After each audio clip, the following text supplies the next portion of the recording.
Antes de empezar, quiero orar. Sé que ya oramos, pero siempre me gusta. Señor, te damos las gracias por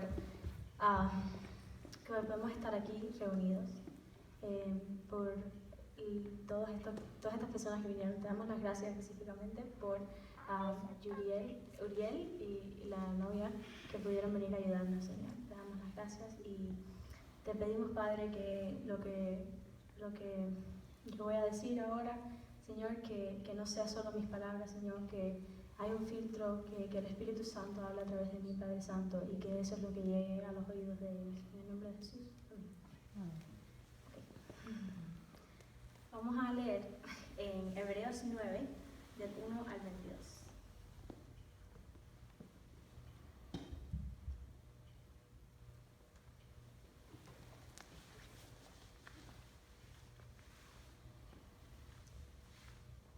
Hebreos 9, del 1 al 22. Okay.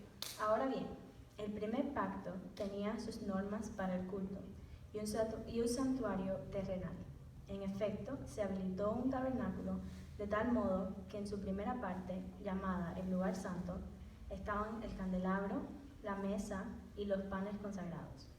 Tras la segunda cortina estaba la parte llamada el lugar santísimo, el cual tenía el altar de oro para el incienso y para el arca del pacto.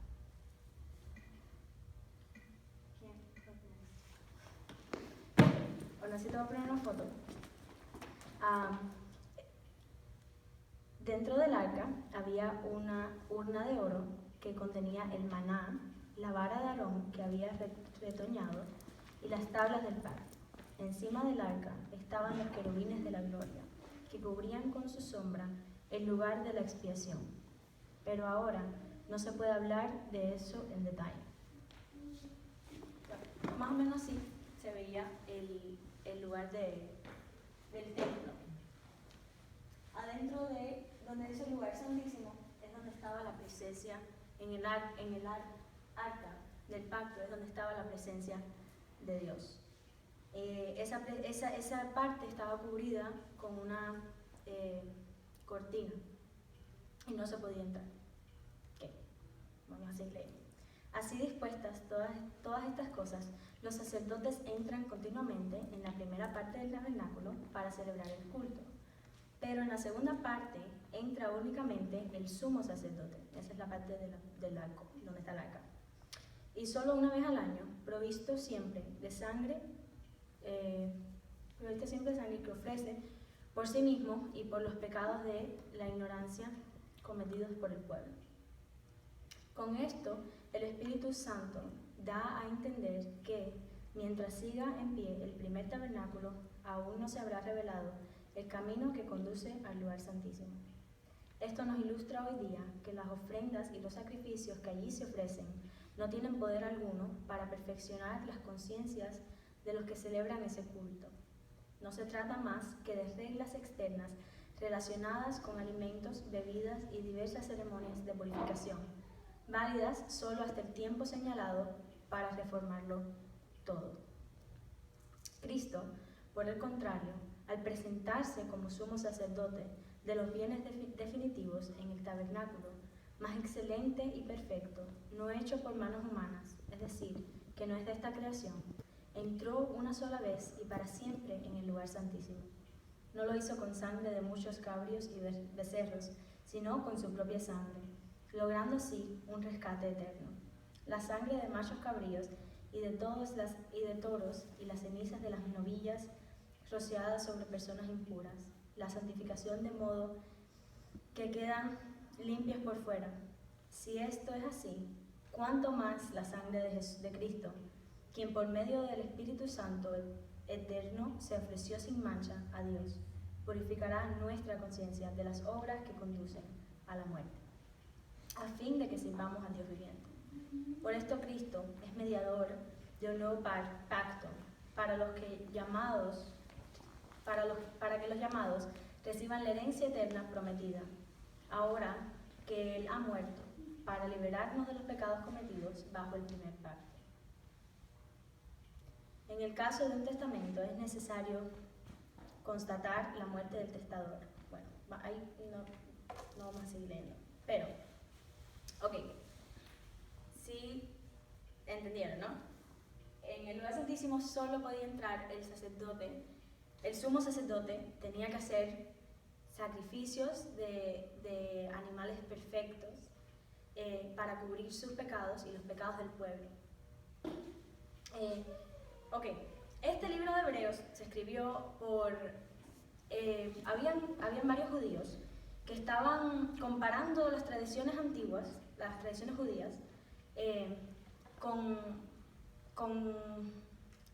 estaban dándole más importancia a las tradiciones judías que a Jesús. Entonces, el autor de este libro lo que quiso enseñar es, no, las tradiciones judías funcionaron en su tiempo y las personas que Dios usó fue perfecto, ¿no? Pero ahora hay un mejor plan y ese es Jesús, ¿verdad? Jesús es más importante que todas esas cosas, tradiciones judías, personas, objetos, cualquier cosa. Entonces, en el Antiguo Testamento, él explica que el arca y lo que significaba para los judíos, ¿verdad? La presencia de Dios estaba con ellos, pero tenía impedimentos, no todos podían entrar. El tabernáculo era la presencia de Dios activa en el pueblo, pero estaba cubierta con el velo. Para entrar había que hacer los requerimientos, y incluso habían gente que no cumplieron esos requerimientos. En Levítico 10 nos dice de la muerte de los hijos de Aarón, que no cumplieron lo que tenían que hacer y los llevó a la muerte, porque la presencia de Dios era tan santa y tan pura que un pecador no podía entrar. Entonces,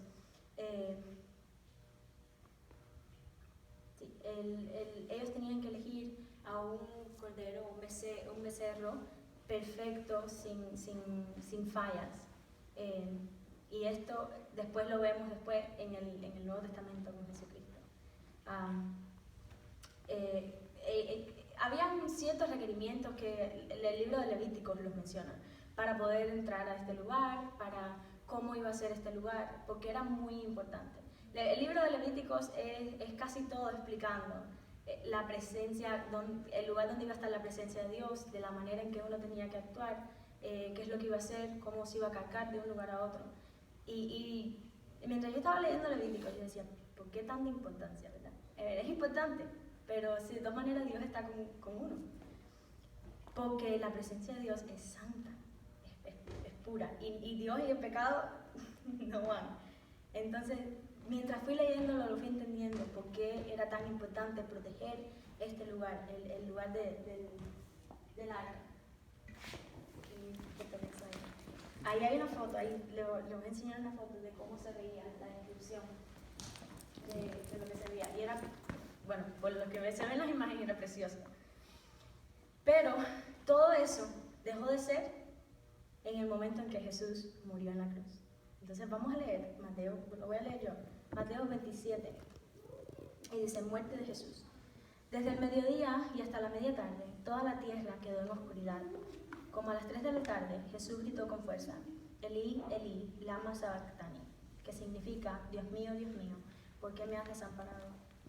Cuando lo oyeron, algunos de los que estaban allí dijeron, ¿estás llamando a Elías?